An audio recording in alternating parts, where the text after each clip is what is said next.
നമസ്കാരം. 26-കാരിയെ കൂട്ടബലാത്സംഗത്തിന് ഇരയാക്കിയ കേസിൽ ജാമ്യത്തിലിറങ്ങിയ പ്രതികൾ ഉച്ചത്തിൽ പാട്ടുവെച്ച് നഗരത്തിൽ ആഘോഷ പ്രകടനം നടത്തി. ഹാവേരിയിലെ അക്കി ആലൂർ പട്ടണത്തിലാണ് വിജയാഘോഷം നടന്നത്.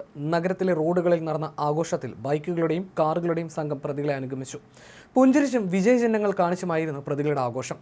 1.5 വർഷം മുമ്പ് ഹാവേരിയിൽ യുവതിയെ കൂട്ടബലാത്സംഗം ചെയ്ത കേസിൽ റിമാൻഡിലായിരുന്ന 7 പ്രതികളാണ് കഴിഞ്ഞ ദിവസം ജാമ്യത്തിലിറങ്ങിയത്.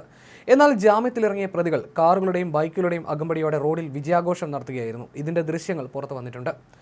അഫ്താബ് ചന്ദനക്കട്ടി, മദാർ സാബ്, സമീവുള്ള ലാലൻവാർ, മുഹമ്മദ് സാദിഖ്, ഷൊയ്ബ് മുല്ല, തൗസീബ് ചോട്ടി, റിയാസ് സാവിഗേരി എന്നിവരാണ് കഴിഞ്ഞ ദിവസം ജാമ്യത്തിലിറങ്ങിയ പ്രതികൾ. 2024 ജനുവരി 8-നായിരുന്നു ഇവരടക്കമുള്ള പ്രതികൾ യുവതിയെ കൂട്ടബലാത്സംഗം ചെയ്തത്. ഹാവേരിയിലെ ഹോട്ടലിൽ മുറിയെടുത്ത വ്യത്യസ്ത മതവിഭാഗത്തിൽപ്പെട്ട യുവതിയെയും യുവാവിനെയും പ്രതികൾ ആദ്യം ആക്രമിക്കുകയായിരുന്നു.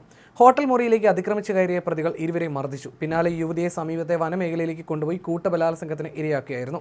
സദാചാര ഗുണ്ടായിസത്തിനാണ് സംഭവത്തിൽ പോലീസ് ആദ്യം കേസെടുത്തിരുന്നത്. എന്നാൽ യുവതി മജിസ്ട്രേറ്റിന് മുന്നിൽ രഹസ്യമൊഴി നൽകിയതോടെയാണ് ബലാത്സംഗവും പുറത്തറിഞ്ഞത്. ഇതോടെ പ്രതികൾക്കെതിരെ കൂട്ടബലാത്സംഗത്തിനും കേസെടുത്തു.